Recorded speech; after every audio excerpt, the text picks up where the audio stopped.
This segment is brought to you by Jig Masters. Step up your game with high quality performance jigs, spinner baits, buzz baits, and more from jigmasters.com. And always, when in doubt, get the jig out. Welcome to the Bass Kayak and Beers podcast on the Paddle and Fin Network. On this podcast, we'll be talking about life and kayak fishing. Every week, we'll have a special guest, whether it's a tournament angler, a content creator, or just a regular guy or girl who just loves to go kayak fishing. So grab a cold beer, sit back, and enjoy the show. Bass Kayak and Beers is sponsored in part by Douglas Rod. Go to douglasoutdoors.com to check out their full lineup and locate your nearest authorized dealer. All right, welcome to Bass Kayak and Beers, and today my special guest is Coley McGowan. How you doing, Coley? I'm good, sir. How about you? Pretty good, man. Thank you for coming on board. Coley is one of those Alabama hammers that's taking part in the KFL.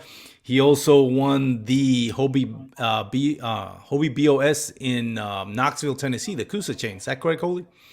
I won the Coosa Chain event here in Gadsden. I got fourth at the Knoxville event. Oh, yeah, fourth of the Knoxville. I'm sorry. I'm looking at your sign behind you, and I know you got fourth on one. I hope the one I didn't. Yeah. That was so correction. First in the Coosa Chain and fourth in Tennessee. Which lake was in Tennessee that you were fishing? That was the headwaters of the Tennessee River. It was the French Broad River, the Holston River, and like Tellico and Fort Loudon. So we had a lot of water to cover. That was a cool fishery. Which conditions would have been a lot better though, but it was good. Yeah, it was a T.O.C, right? Yes, sir. Yeah, it was a T.O.C. in November.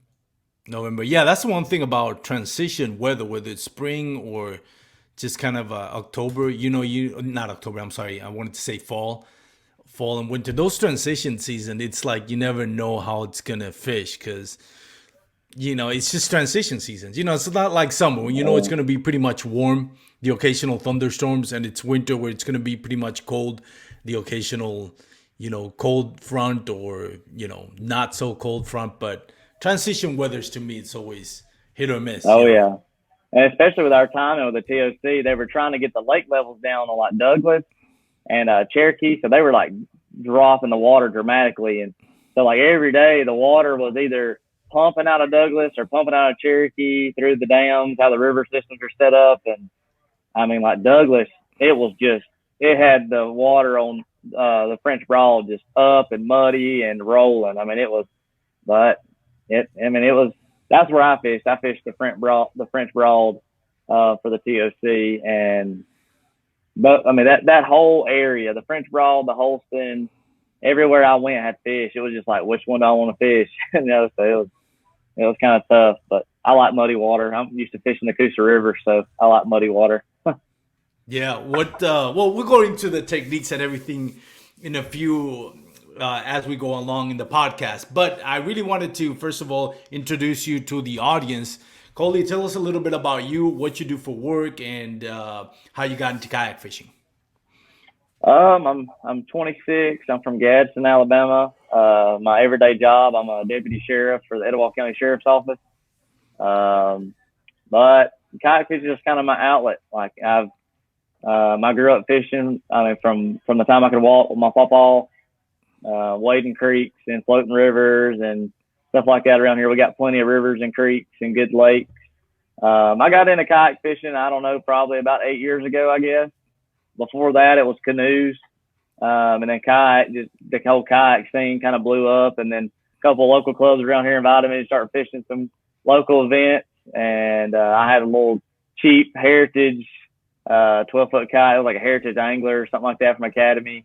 And it floated, and I just fell in love with it. I'm competitive, so it kind of offset. I like to be competitive, but also I just enjoy fishing it. I don't know, it's a good outlet. That just lets me relax from my everyday job, and I just enjoy it. So how does it go from, like, talking a little bit about your work? You mentioned that kayak fishing is an outlet for you, and you also mentioned you're a sheriff deputy. Now, you're pretty young for sheriff's deputy. You were telling me you were like, what, 26 years old? Yes, sir. Yeah, 26. Is that like normal to, like, are sheriff deputy usually that young, or are you kind of like the young, like kind of head of the Uh, class in kind of in that aspect? there's a lot of young guys get into it, but nowadays there's just not really as many young people, I guess. They get into it and they get out of it. They don't really stay in it. But my dad was a police officer and prior military and stuff like that. Just kind of been around it, I guess, majority of my life. And I don't know. I was a pipe welder before I became a police officer. And then shortly after becoming a police officer, I became a deputy sheriff. I don't know. I like interacting with the public, and I like doing my part, giving back and helping, and being there for people when people need help. And I don't know. I enjoy doing that. I don't know. It's just different. It's hard to explain as far as, I don't know, when you're fishing and you catch a fish and you're like, oh man, that's great. But when you really help somebody, that really does need help, it just really kind of has that same effect. You know what I mean? Like you've done what you signed up for, as far as somebody needed you and you were there, and there's no thanks or anything needed. You're just doing your part. But Yeah, I think that's refreshing for me to listen to a young man. I mean, I'm 20 years older than you right now, and to hear you talk about your work and how you feel about it, to me that's refreshing, because there's a lot of misconceptions when it comes to law enforcement. But to see a young man like yourself like talk about what you like and what you love about serving the public is something that I think brings us hope, when especially in the turbulent times that we live in. oh yeah, it's definitely a different age than when my family has been in law enforcement. It's changed, with social media blowing up, and everybody's got a phone, and you see two different sides of things. It's not saying every cop's a good cop. There's bad apples in every tree, but for the most part, everybody that I know personally, not saying I don't know any bad ones, but people signed up to help and give back and be there for people, and it's just, I mean, there's evil in all walks of life. I mean, there is, and you gotta have somebody balancing it out. If not, it'll just it'll overtake. But just being out there and people, that's what I enjoy about being a deputy. I think the most part is the fact that most of the people I come in contact with are happy to see us, because there's a lot of videos and images that give us a bad name out there in the country right now. But a lot of people are happy to see us and enjoy, because if you don't have medics and firefighters and law enforcement, I mean, there's no telling what this world will be like. Yeah. You got to get the bad out of the neighborhood. You got to get people help. Not all bad are bad in the long run. Some people just need help. They're lost. So I try not to take anything personal in this job. Because people are going to try to hurt you. People are going to say hurtful things and stuff like that. And you just kind of gotta let it roll off. You just can't take things personal, because a lot of times the people we interact with are not in the right state of mind mentally. Whether they're under the influence of alcohol or drugs or mentally unstable, type of mental condition. You interact with a lot of people with a lot of different types of personalities. That's for sure.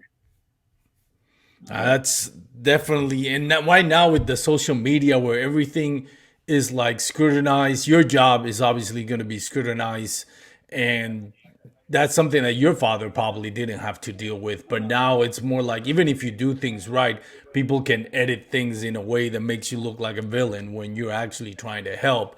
But I think, like I said, refreshing to hear you talk that way. We thank you for your service. We thank you that our people like you out there that are doing it for the right reason and have that outlook on it. It's not always easy dealing with the public, but having that understanding and that maturity, that emotional and intellectual maturity that you possess at such a young age, where you can, take yourself out, the emotions out of a difficult situation, and not take it personally, and understand there's a job to do and there's a way to go about it the right way, and there's a way to go about it the wrong way. And even if you do go it the right way, I mean, there's always going to be the critics. So thank you again for being the way that you're being with this, taking that approach that you're taking in. And again, thank you for your service. I know it's not easy, definitely. And you mentioned something that kayak fishing does help you kind of be an outlet. How does kayak fishing help you? First of all, in the sense of your leisure time, you know, your time on the water where you're just enjoying fishing, and then there's also the aspect of you're a tournament angler as well. So there's there's a huge difference between fishing for fun and just relaxing and having the pressure of actually having to pay $250 for an entry fee and performing, trying to get some of that money back, and also not looking, looking bad when you're getting skunked. So tell me about that. How does that, transfer? How's that help you deal with, just being an outlet for your job? Well, I kind of look at it as the person I've become now as far as a police officer. I like to go back to the person I was before. I like no worries. Just put a plastic boat in the back of your truck, go out to the river, or go creek or the lake, on the weekends, and fun fish with your friends, your buddies, your family, and just go back to who you used to be. Like we all got our jobs, our 9 to 5s, or whatever jobs we got to do to support our families.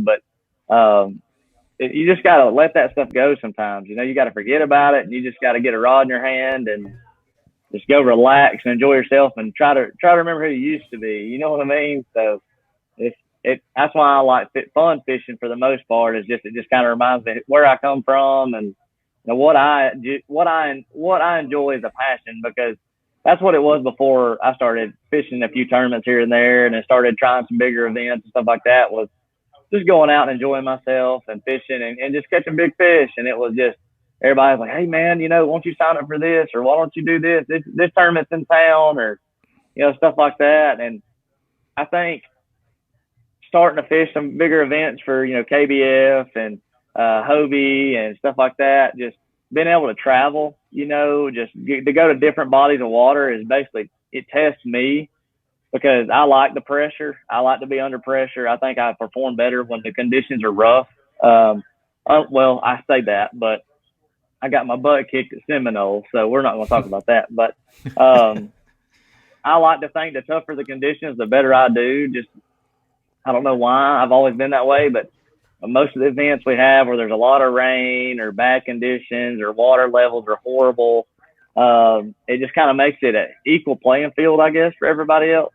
And cause you got guys that of all different levels. You got guys that are deep water guys. You got guys that do better up shallow, guys that are river guys, or whatever. Everybody's got their strengths, and I just feel like when the conditions are tough, it suits me better. And I think I like going, like when I fished for Hobie at the T.O.C. That was an awesome experience to go to Knoxville and fish. I've never seen that area. I mean, I only live like 3.5 hours away, but I just never been there, and it was an awesome place. I mean, I enjoyed every second of it, even when the conditions were rough. But it's just been great as far as going from fishing just for fun and then entering, tournaments, whether it's local clubs or trail events or, like bigger kayak tournaments like Hobie, the B.O.S series, or the KBF trail event, stuff like that. It's just, I don't know. It's just something about, I had a bass boat once and I sold it after a year, because I started kayak fishing so much, and not taking anything away from the bass boat guys, not at all, because I love them to death. But the kayak guys that you are around and you interact with and you sit down with at a table at an event, and you're all after the same thing. You're trying to win, or you're trying to do good, or cash a check. And just about every one of those guys you're going to talk to would give you the shirt off their back. They're humble. They're nice guys. They're going to help you out on the water if you need anything. There's a lot of guys that's had their trailers break down and somebody give them a spare tire, or lend them a hand when help's needed. And, it's just hard to find that anywhere around. And I think that's why I've enjoyed competition fishing so much. Like, as far as like on, trail events and stuff like that, being competitive is how easy it is in a sense, because you don't feel that stress, of like, these guys, they're not going to talk to you. They're not going to interact with you. It's just so comfortable. Like, you go to a B.O.S event and you just feel at home. Everybody there's just talking, cutting up, having a good time, talking about, fishing in general. It's a good environment, and I like being a part of that. And it was just cool to be a part of the Seminole event for Hobie this month. It was just, even though I got my butt kicked, I mean, that was the biggest event Hobie's had. That was cool to be a part of that. Just to be there and just take all that in and see some different terrain and some different water and learn. It's all a learning curve for me.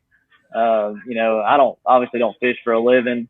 It's a hobby that, I don't care if I win or I lose. I just want to do my best. And, I don't know. It's just to go somewhere like that on a bigger event and just see all those people, you know what I mean? And just from all over, like from, Alabama, Georgia, there's a lot of Georgia guys, Florida. There was guys from Ohio and Texas and all over. And it's just like, you get all these guys from all over. And it's like the T.O.C. You get all these guys from all over and they've never met some. I'm sure most of them met. Some of them had never seen me before, or just come up talking, cutting up, asking where you from or where you fish. And just, it was just cool to get to interact with those, those people that, just, I don't know, just people that I've seen these past couple of years, like, dang, that's awesome. They're doing big things. Like you look at Russ Snyder, you look at Ryan Lambert, you look at Jordan Marshall, you look at hammers like that. You look at Lance Coley from Alabama. I fished against him in a bunch of state events and, club events, stuff like that. And I mean, it's just to everybody finally get to like compete against each other up there at the T.O.C. was just awesome. Like you get to see a bunch of familiar faces and people you didn't know. And just, I don't know, it's just fun. I encourage anybody that's scared to try or jump up and, go fish. It don't matter how much your kayak costs. It don't matter a bit. You could go buy a $200 kayak as long as you got the stuff you need. Show up and fish. And hey, you look at Drew Gregory. I mean, shoot, he's Crescent or Crescent. If I'm saying that wrong, I'm sorry, Drew. But they're doing huge things. Like, and he kicks all our butts in a paddle kayak. I mean, I got a Hobie, but that's just because that's just what I like. Like I had New Canoe before that, and I love New Canoe. I mean, I have nothing to say about any bad kayak. So it's just the kayak floats, and you just kind of trick them out the way you want to, and whatever works best for you and fits your personal needs. I mean, it's awesome. I mean, I encourage anybody to come out and fish, even if it's just local clubs. Hey, if you're around Gadsden, Alabama, holler at me on Facebook or whatever, and let's go fish a local event, or just reach out to somebody, man. Don't be scared to ask questions, or, I'm still new to it. So, I asked Lance and Drew and, a bunch of guys that I call them on the phone, ask them a question or about an event. And they help me out more than anybody has. So I encourage anybody that wants to fish any events, local, big or small, just reach out to somebody if you want to do it, and just go do it. Yeah, that's the beauty of this sport, because there's different levels to why I think it's an awesome sport. First of all, if you're a competitor, right? Like me, I'm the same way. I'm a competitor. I love playing, whether it's football, soccer, baseball, basketball, but I'm not very athletic at any of it. Doesn't mean I love competing. I love it, but I realize I'm not very athletic at any of them. But, it's one of those things where your kayak fishing doesn't matter your athletic ability. I mean, you can be as good as anybody out there as long as you're willing to put the time off the water by doing research and on the water by practicing, spending time on the water and honing in your skills. But anybody, could be guy or girl, you could be 6 feet tall, you can be 5 feet tall, you can be, it doesn't matter. Athletic ability is like 1% of your success. If you're athletic, then yeah, maybe you can paddle faster than anybody else. If you're in a Hobie B.O.S, maybe you can cast longer. But really, there's the level of your success is really dependent on how much you put into it. And that's what I love the sport. You can go out there and rub shoulders with, like you said, Ryan Lambert, Russ Snyder, Jody Quinn, Derek Brundle. I mean, the list goes on. And on a good day, if you did your homework, you can be out there and, like you said, finish number one on the Coosa, or actually finish number 4th, which I think is even a big accomplishment considering it's the T.O.C. When you look at who was fishing with you at the T.O.C, I mean, that's really the top 50 anglers in the States. mean, I don't want to say in the world because I don't know what they're doing over there in Asia and all the other countries as far as bass fishing.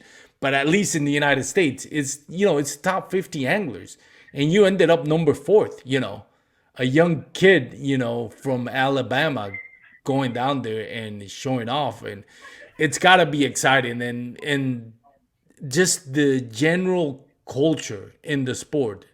It's like you said, everybody gives you shit off their back. There's always that big personalities that you have to get used to, and the trash talkers and all that, and that's just part of it. But the reality at the core, everybody just loves the sports, everybody loves the community, and everybody's willing to help you grow and get better. And it's kind of like a brotherhood or a sisterhood, because I know there's a lot of girls out there that fish too. But in general, it's just a great sport. And like you said, I encourage anybody that really wants to learn kayak fishing, even if you're not competing, just the fact that you can be on the water and talk to some of the great anglers out there and learn from them, something you can take, on your free time when you're out just by yourself fishing, and give you a chance to land more bass than you would have learning on your own, or just bigger bass, because you had the chance to rub shoulders with some of the greats and kind of pick their brains, because they're all willing to share information. They might not tell you the exact secrets they use, but they're willing to tell you some stuff to help you learn. Oh yeah, for sure. So how does it feel for you? Tell me how it felt for you winning the Coosa, and how it felt for you comparing to winning, or not winning, but being number fourth on the T.O.C. Well, coming into the Coosa event, that was my first event for Hobie. I've been wanting to fish a bunch of them, and was just kind of on the edge, like, I don't know if I'm ready, kind of, so to speak. I like to fish a lot of local events. I do. And I just don't have a lot of time off with my job. But everybody's like, hey, man, this is a big opportunity for you. And I was like, yeah, maybe so. And so when I signed up for it, I mean, I was nervous as all get out. Like, there's no denying it. But my family was behind me, and they were like, just go do what you do. The weekend before, we had our Alabama State Championship, and I tied for first in the state on that. Ended up losing the tiebreaker to Lance Coley. Hats off to him. I think we both had like 59 1/4 inches and 3 fish. And I hate losing, but I like, it's okay to lose to him. I think a lot of him. So going into that event, I was like, man, I'm feeling pretty good about where my fish was. I was on them. And when I got there on day one, my father-in-law fished with me also. And hats off to him. I appreciate him helping me and everything he does, Brandon Lindsay. So I get there, me and a couple guys from Georgia and a couple guys from up north, and we kind of split our ways or whatever. And, usually by 9 o'clock, I'm up in the 90s as far as inches go and 5 fish. And I think I had 2 16-inch fish by like 9 or 9:30, and I was really sweating. I was like, man, I'm going to choke, There's a lot of big events, just from what I know and what people have told me, just, a lot of your local guys, they kind of choke. You know what I mean? Like if there's an event, that around them, they do better sometimes going out somewhere else with a, fresh plate, fresh state of mind. And, they come in their backyard and there's just so much pressure, they just fold. You know what I mean? It's just, Yep. So I was like, man, I can't be that guy, and so like Jim Clark, my boy Jim Clark, he was hyping me up, telling everybody I was going to do good in this event, and Coleman Fowler, and, a lot of guys were, kind of betting on me. And I was like, man, I just can't choke for them. They've been, said my name and everything else. So I gave up what I was doing and went about a mile downriver, maybe a mile and a half. And I'd run into a guy, and he had said that there'd been a couple, anglers the day before in there fishing pretty hard. So I thought, well, maybe they probably sore lipped them, you know what I mean? And the area I was fishing was kind of small. They would fluctuate based, really depending on weather and current, but the conditions were lining up to be about the same as they was in practice. So the fish really wasn't moving in and out a lot. And when I found enough on day one that it had me tied for 6th, and I was sitting in 7th by the end of the day. And I just wasn't real confident going into it. And then when I got home, my wife and my family and everybody's like, hey, you're still in this. You're not out. Go cash a check. And I got that mentality. Like I want to win, no matter what. That's why we all fish. We're not fishing for second, third, or fourth. But at the end of the day, like it's good to finish that good, but we're all shooting for first. And so I had a spot that I didn't get to hit on day one. I run out of time, and I was like, I'm just gonna swing for it. I'm gonna go there, and they're gonna be there. I had nothing to lose at that point, and I got there, and by 9:30, I had like 93.5 inches, and I was like, I didn't even know it. Like I called a 20-inch spot. I called a 19-inch largemouth, and I called a 17 3/4 largemouth, and I caught a couple other decent spots. And everybody knows me for spots, catching big spotted bass. But I was happy to see those largemouths when I did. And I caught all those fish out of a hole about the size of maybe a living room.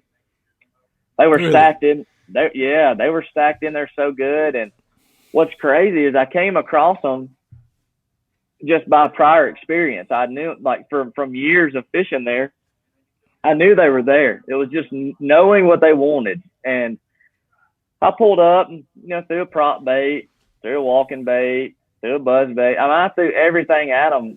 I was basically working the water column. I threw everything up high first because it was early. Nothing. Worked my way back down. Man, I ended up catching a couple on a chatterbait. And then I ended up catching some on a shallow crankbait. And they were all, right there stacked. At one time I had two on a crankbait, a little shallow crankbait, a little Fat John. I had two, and they were rolling. Like, one had the front treble hook and one had the back, and one of them ended up coming off. And that's when I knew they were there. Like, I was like, they're here. That was like the second fish I caught. And I was like, they're there. I just got to give them what they want. And what told me that was my pawpaw. Before he died, we fished all the time. And he always told me that no matter where you fish, you're going to see a clue. No matter where you go, you're going to be given a clue. Now, whether you're paying attention enough to see that clue and take it in and use it, that's on you. And I saw a little bitty shad come by that was about maybe 3 inches long, maybe a little smaller. And he had a big old red spot on his side where something had hit and knocked half his scales off. And I thought, that's my clue. I thought, that's it. I switched that little Fat John, and I started stroking them. I threw a Fat John, I threw a Bandit 100, and I don't know how many fish I caught in that little hole. And I left because nobody was around me. I left. Some guys had come by me, and I left and caught a largemouth up in some willow grass because, the Coosa River and Wise Lake and wherever the tournament was just the banks are lined up in willow grass. And that's what I enjoy to fish. That's probably one of my strong points is flipping and stuff like that. And it just happened. Before I knew it, my father-in-law was calling me. Hey, did you check the leaderboard yet? And I said, no, I just got 5. I don't even know what I got right now. And he was like, you're in first. You've got like 93.5 inches. And that's when it hit me. I was like, holy crap, and then like everybody was chasing me down throughout the day. And when you got Lance Coley and you got Joshua Sharp from Tennessee and you got Drew Gregory and you got, Clint Henderson, you got all them Georgia guys and you got a lot of guys, Tennessee, Hammers from around here, and they're just running you down, and it's like that pressure was killing me because I wanted to call one more. I was like, just give me one more. And I worked my butt off, and I was actually in a Nuka pursuit when I won that event. And my Hobie was at home, and my paddle broke about 145, and I don't know how it broke. Never had one break before, but it broke. I was paddling, and I don't know if I hit a rock or hit a log or something, and it just caught, and it just popped. And a dude from Georgia, can't remember his name, I just give him a bag of soft plastics. He had run out of trailers for his jig, and I had pulled up. We were chit-chatting, and I said, hey, man, I'm fixing to head up here and fish. I'm not, I got some more jig trailers. Here's your pack if you want them. And he was like, yeah, that's the color I like. So I give him that pack, and like literally as soon as I paddled off, I broke my paddle, and I was like, oh my God. So I paddled about 3 miles, I guess, or 3.5 miles with a half a paddle to the truck. And I was on the phone with my father-in-law, and I was like, I just hope I make it back to the truck. Like, I'm just trying to get back to the truck so I get the weigh in. So I hopefully what I have done for today has done me enough where I cash a check. And I was like, if I don't make it back, I'm not gonna get to cash a check. So I was digging to get back, and I finally made it back. But yeah, that was a good experience here in my home lake, Wide Lake and Neely Henry. It was great. My family supported me the whole time. Bucks Island and the Yak Shack and Pelham, Bucks Island and Southside. I mean, everybody was, pulling for me and everything. And it was good to be able to, do good here and, pull out a win. It was great. And I'm happy with it. But like you said, the fourth place in Knoxville probably to me means more than the win on the Coosa. It was just a different atmosphere. It was great. Let me stop you there for a second, just because I wanted to hit on something before I forget. When did you find out you had the number one spot? My father-in-law called me at but officially, because you said you gratified, but officially, when did you find out? And I'm sorry I interrupted there. You might have been going that way, but when did you know? Like, oh yeah, I got first place. Oh, when I won it, they cut the leaderboard off at I think AJ cut it off at 2, so I was freaking out, and I was in the lead when it got cut off. But my father-in-law, he called me at 9:30 and was like, hey, you're in the lead. And I was in the lead all day. And that sucks as far as pressure. Everybody that, has been sitting in first can back me on that. It's horrible. Every time you pull your phone out, you're looking and you're waiting for it to update. And you're going to be bumped down to second or third or so forth. And when they cut their leaderboard off, I was cussing AJ. I was like, AJ, you're killing me, man. I was like, this is brutal because they cut the leaderboard off, so you've still got 2 hours for anglers to score in fish. So hey, you just don't know, and I think that's why they do it. I think they do it for that. I think they do it to get your nerves all wound up and get you excited and all worked up. Because it did. It was eating at me like crazy. I wanted to know, and when we were sitting there in the awards room and they were calling everybody out, I honestly thought I had got jumped. Joshua Sharp had a freaking phenomenal day on day 2. I think he had 98 inches. Wow. And I think that was the event, big stringer, for sure. And he hammered them. And when I seen him climbing, I was like, he's going to get me because he's found them. And when you find them around here on the Coosa River, on Weiss or Logan Martin or Neely or wherever, when you find them, it's dangerous. There's no telling what somebody can put up when they're on them, and it can happen quick. And that was nerve-wracking. And proof to what you just said. Look what Joshua did. What did he? I'm trying to forget so many tournaments back to back. I think it wasn't the 10. It was either the KBF or it was the Kissimmee Trail down there in Kissimmee, Florida. He put a smack down there. It was impressive. Oh, yeah. I think there was, if I remember correctly, and again, I apologize if I'm misremembering the facts, but I think there was one day where he by 11, he already had 98 inches or something like that. I think it was him. But he basically made himself known to the rest of the world, pay attention, I'm Joshua Sharp. Oh, yeah. I'm here for your money. So for you, now, you knew Joshua Sharp already. You already knew how great of an angler he is. And you already see him chasing you down and you see him landing some big fish. And all of a sudden that 93 inches doesn't seem that insurmountable amount of inches, considering what you knew.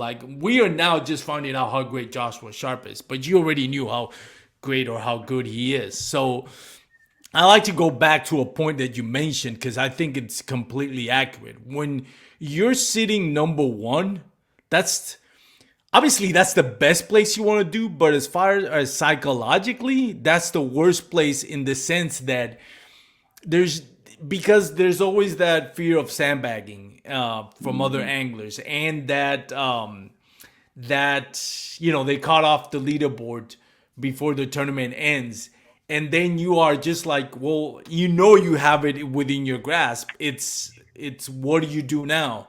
Do you do you swing for the fences? Do you just try steady? It depends on what your smaller fish is. If you got a 12-inch fish, then I think, was it Joshua? I can't remember. It was Joshua Ryan Lambert. I was watching tournament. It could have been also the TKC when one of the guys had like 90 something and then a 12-inch fish or 14-inch to call, which is like that's a complete game changer right there, because you can. Oh yeah. I mean, it's pretty. Now, I'm not gonna say it's pretty easy. Catching 5 fish is not easy to begin with, but when you got a 12-inch fish, you got to be thinking, man, I can call this fish. I don't have to swim for the fences with a big swim bait.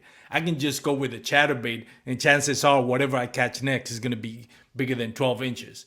So it's got to be the most stressful position you can be on any given tournament, just being first place so early. Because now it's like, if you're in second, third, fourth place, then you gotta, if you want number one, you gotta swing for the fences. It comes down to being that simple, figuring out what the bite is, and then seeing if you can throw something bigger, or just kind of like, not that even small fish can hit a big swim bait, because I've seen fish smaller than my swim bait hit that swim bait.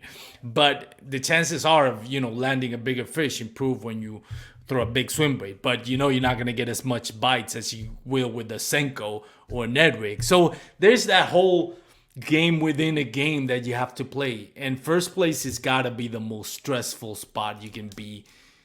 I mean, especially when we're talking about a 2-day event like the Hobie, it's got to be killing you in the inside. Yeah, especially when you got the best 49 anglers, like you said, probably around in the country, that, chasing you down, because at the T.O.C, I knew I was going to get jumped. And I couldn't make a crucial call on day one at the T.O.C in Knoxville. And that hurt me the most. I had a 12-incher. I couldn't cull him for nothing. I had a lot of missed opportunities. I lost a big fish. I had to cut my net because one got wound up in my net, which was dumb. And I should have took the time to fix it, and that was my mistake.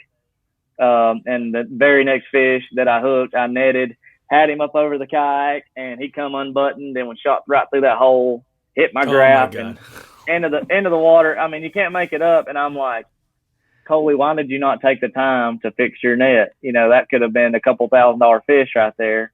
After the fact that, I sat there in the room and thought about it, and I'm like, and then, so, I mean, during the day, Jordan Marshall was hammering them. Jordan and Ryan Lambert was, they were hammering them. Christine Fisher was hammering them. And, I knew that when Ryan Lambert, because he was right up from me, I knew whenever he got his fish fired up that I was in trouble.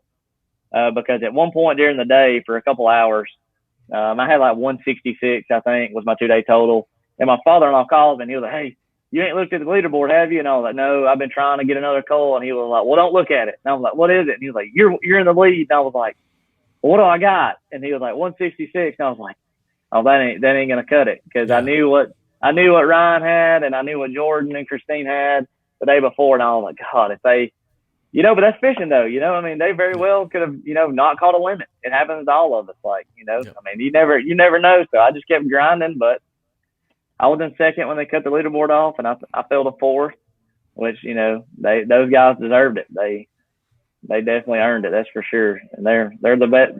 They're the best in the game. So, hats off to them. Well, how does it feel for you, for example, like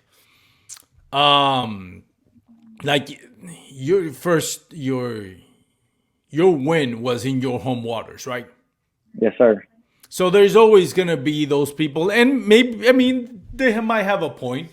We saw what happened in the Hobie B.O.S. I think Ewing was a young guy who doesn't even own a kayak. But and not to take anything away from that young man. Great young man. I saw the interview on KBN. Props to him, because at the end of the day, you still have to catch him. But it does show you a little bit of, that home field advantage guy that fishes in their home waters. And they didn't even own a kayak, got a rented kayak or somebody loaned him a kayak, and he almost beat Ryan Lambert. So again, not taking anything away from you, but going back to your win. Now, it's on your home waters. There's always going to be the people that say, well, it's on his home waters. Fair or not fair, that's going to be, that's what the naysayers, I don't want to say the haters because that's a strong word, but that's where the doubters are going to say. Now, you go into the T.O.C., that's not your home waters, right? No, I never fished it. I'd went and pre-fished it 2 days the week before and didn't catch. I think I caught 2 on day 1, and I think I may have caught 4 or 5 on day 2, and left. And I was like, I hope it kind of was like a clue again. Like I didn't find the area. Like I had found a small little spot, but what they were relating to, I just needed to find more of what they were relating to for what I was wanting to fish. And I was fishing water 8 to 12 foot deep on the river, and it was submerged grass, and there was a ton of bait fish in there on my graph, and there was a lot of fish feeding. There was white bass and striper, and there was largemouth and smallmouth mixed in. And I knew that if I stayed right where I found them and I kept working that one area, me and a guy from California, I can't remember his name, great guy, we had the same idea, and we were working the same bank. And I realized that about 30 minutes into day 1, everybody run off and left. And I was fishing that bank, and he come, down through there. And I was thinking, okay, well, I'm going to fish it, and then he's going to come behind me, and then he'll keep going. And then I'll just go back up and make the same path. And he didn't. He turned around at the bottom of it and was fishing. And he came back up, and after about 3 or 4 times, I just said, hey, man, I paddled over to him and introduced myself and, told him, I said, look, man, I don't know what your game plan is, but this is my game plan. Is it cool if we fish the same bank? Who's to say who was there first? I was coming down the bank, he was behind me, but who cares? Just out of a respect thing. And he was like, yeah, man, I'm cool with it. If you want to fish it down to the end, and then I'll start coming down, and we'll just kind of rotate it, because it was taking quite a while to fish that whole stretch. It was a couple 100-yard stretch, and we were kind of fishing 2 different sections of that area. He was fishing more of the bank out to about the 6 to 8 foot range, and I was targeting just the edge of what he was stopping at out further. So he was kind of sitting, floating over the fish that I was targeting, and he was catching the ones from the bank, because the fish that I was catching was out suspended in the grass. And when I would get my chatterbait, I was basically yo-yoing my chatterbait. I would pitch it out in the river, let it get buried up in that grass, and I would pop it free and then reel it to slack, and I would pop it free, kind of yo-yoing a lipless. Mm-hmm. And there was so much bait fish in that river, just my opinion. I don't think that they were just absolutely hungry. I think because every fish I caught was about to pop. I mean, some of them had shad stuck in their throats. I mean, it was crazy.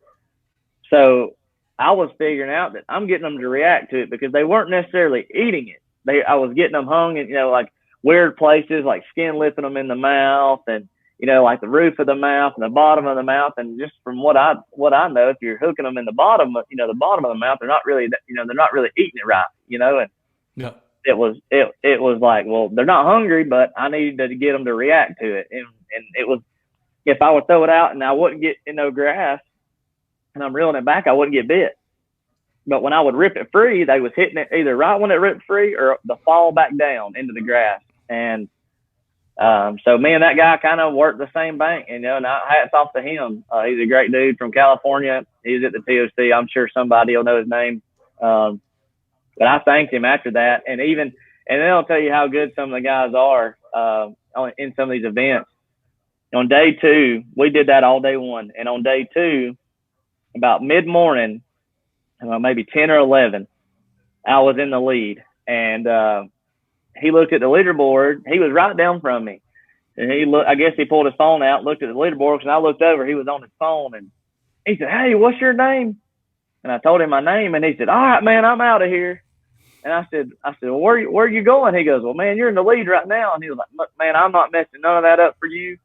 I said, Yeah. "Listen, man," I said, "Dude, don't worry about it. You need to get what you need to get for you too." Cause I was like, it's not fair for, me to, say, well, this is my spot, or, Yeah. I found these fish, because who knows who found them? You know what I mean? He may have found them before I did, but it was cool that we got to kind of work together, and, we got to work it out. That way we both get what we needed to get out of it. And man, it was crazy. He said, "Look, man, I'm out of here. I'm going across the river." And he went across the river and fished that bank. And, hats off to him.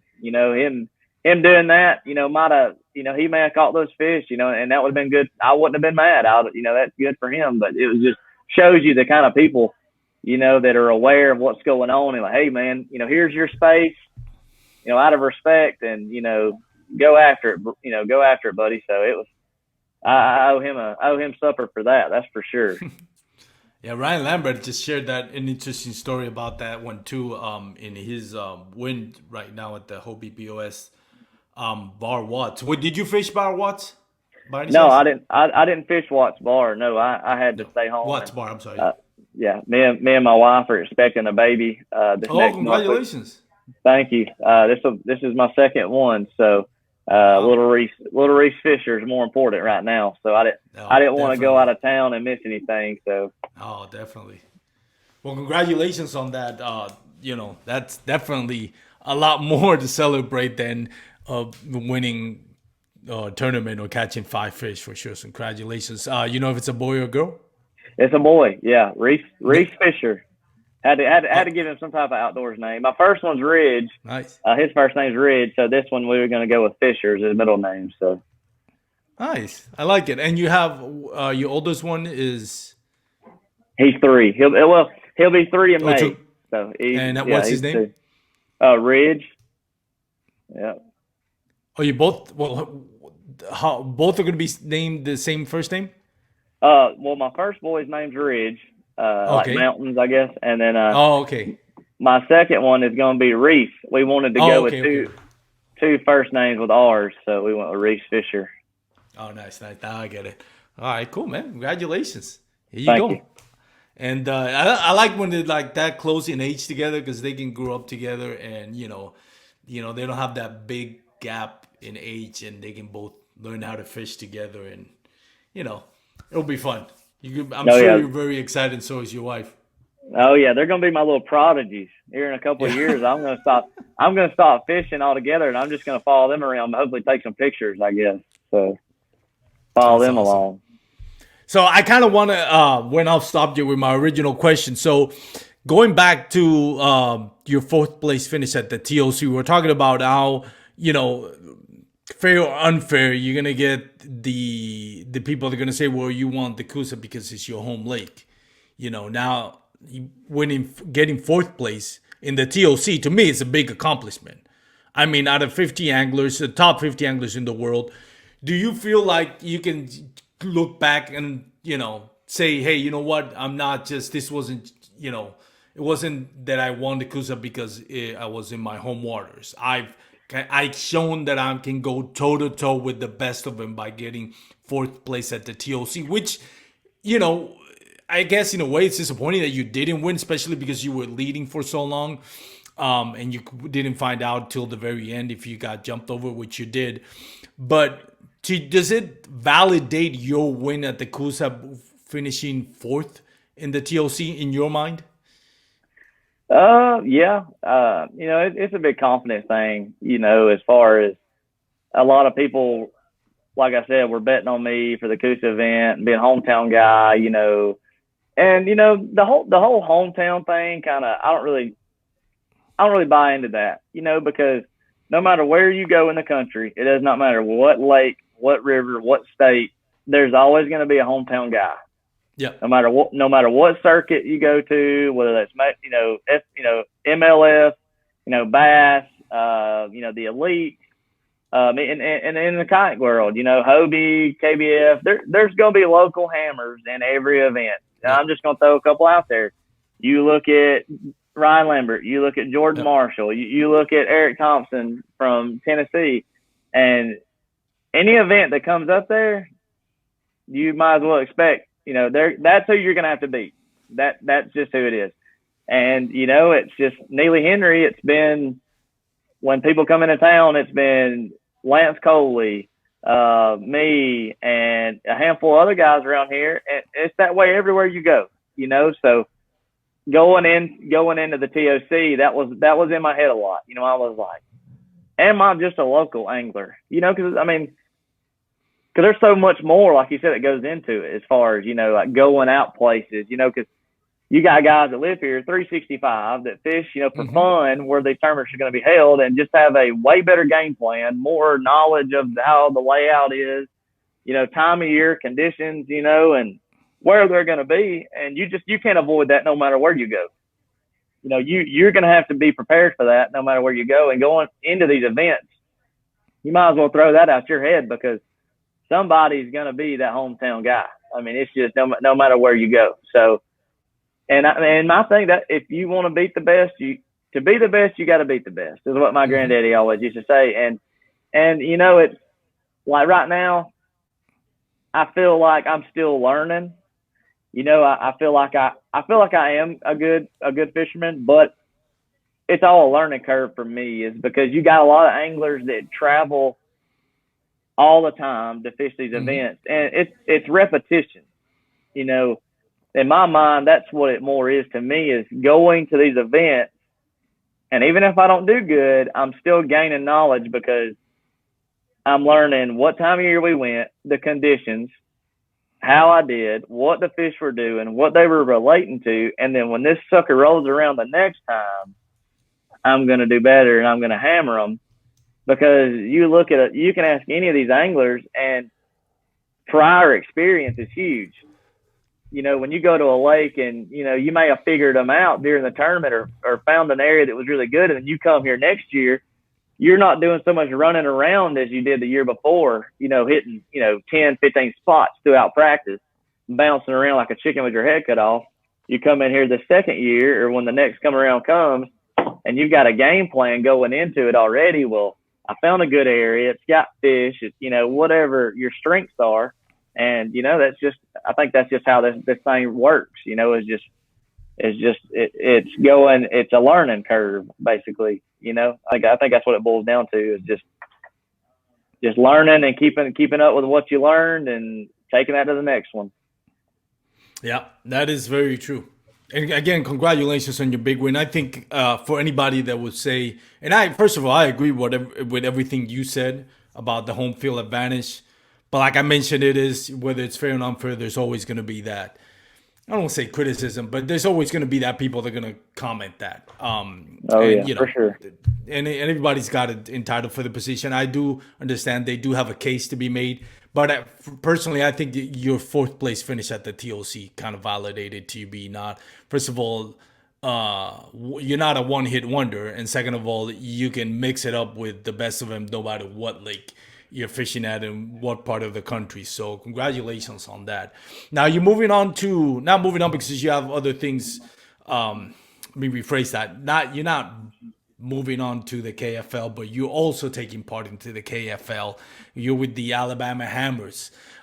First tournament is going to be on June. How does that approach for you change from a T.O.C. or a Hobie B.O.S. to now fishing in a team?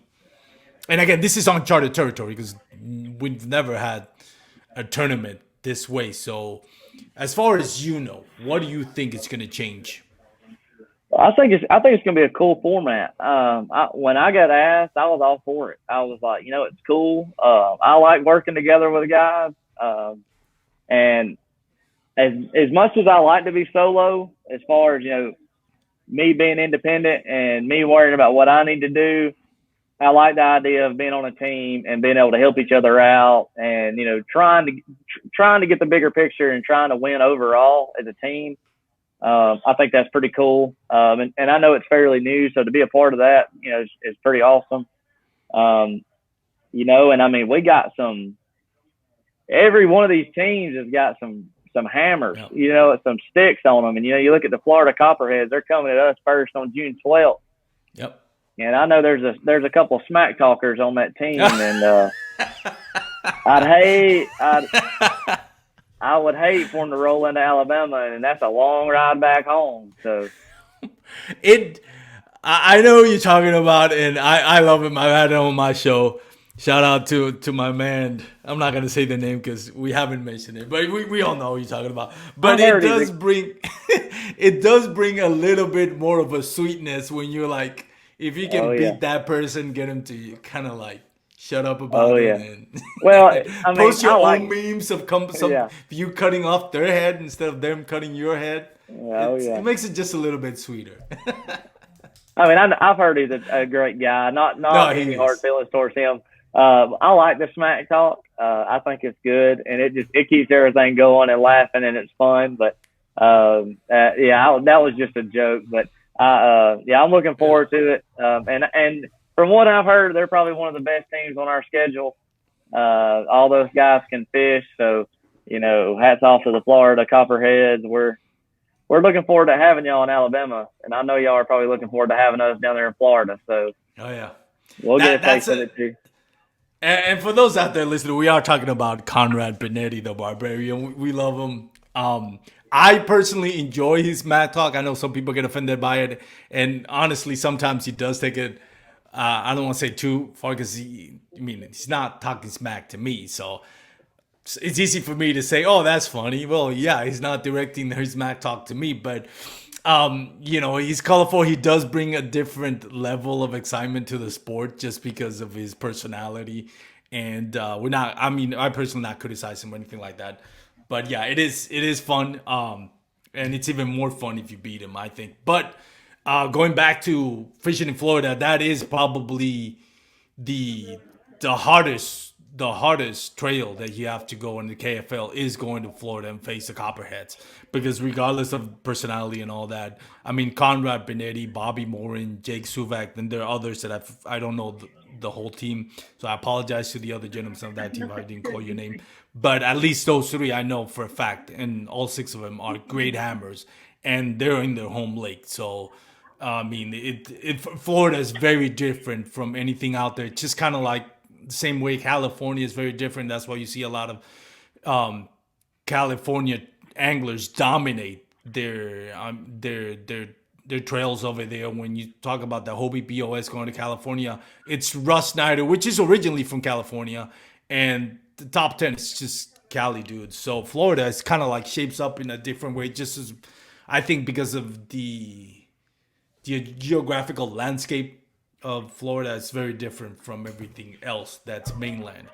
So yeah, they do, in that case, they do have an advantage, and they're great hammers as well, who really know their lake very, very well. It's going to be a tough win over there, but you know, we wish you the best going down there and on your home lake, man. Let's put a beating on those guys, you know, and do your best. I know you got extra pressure because you have to carry Dan Perry on your team. You know. Oh no, old DP is gonna carry his own weight. We ain't gotta worry about dragging him around. No, all right. Nah, DP. Yeah, shout out to Daniel Perry. He's a hammer of his own. You know what I mean? He's probably well rounded more than most of us. I mean, he can fish deep, shallow, everything in between. So he's gonna pull his own flag. He might be pulling me around a little bit. I'm not gonna lie. So he might be pulling me around. And this is honestly very serious. My personal best came, and I have to thank Dan Perry on that. When I had my podcast before I came into Paddle and Fin, I did a podcast with him. I think it's one of my last podcasts before merging into Paddle and Fin. And Daniel Perry was my special guest, and we talked about fishing on deep ledges. And it was like, I recorded it, and a week later I went to Ray Roberts, and it was hot. It was like 103 that day. So I was listening to the podcast that I had recorded, but I wanted to listen to it again as I'm driving to the lake, and I focused on deep ledges. I ended up catching my personal best, 22 and a quarter bass on a jackhammer. So, you know, I always give thanks to Dan Perry for that, because I really did learn a lot from that, recording that episode with him. So shout out to DP. Well, Coley, first of all, thank you again for everything you do. Thank you again for your service. I really enjoyed talking to you about not just kayak fishing, but your outlook on your professional life as a sheriff deputy. I can't say that enough. I can't stress that enough. It's refreshing to hear a young man like you talk about his outlook on his work, and for all the crap that goes out on social media, whether it's edited the wrong way or whether it's whatever it is, we have to remember there are great people, a lot of them, the majority of the people that work in first responders and law enforcement are people like yourself that care about the community, care about helping other people. And wherever we have interactions with our police officer because we didn't follow the traffic rules, then just remember they're doing their job and it's our job to support them. And if there's something that being said that we felt that could have been said better, then it's our, just being able to talk to that officer and getting things solved out and finding common ground is very important. So again, thank you for that. Coley, before I let you go, I wanted to give you an opportunity to thank any of your sponsors, family members, anybody else that you want to thank for helping you in your professional life and in your kayak fishing. I'd like to thank my wife. She supports me, and she encourages me to do the most fishing. So, and my father-in-law, he helps me out and keeps my head in the game. And my mom and my dad, my family, and my little boy. I'd like to thank the Yak Shack in Pelham. If you're in Pelham, stop by, see them. You can tell them I sent you, or just go in there, buy some stuff. They got kayaks.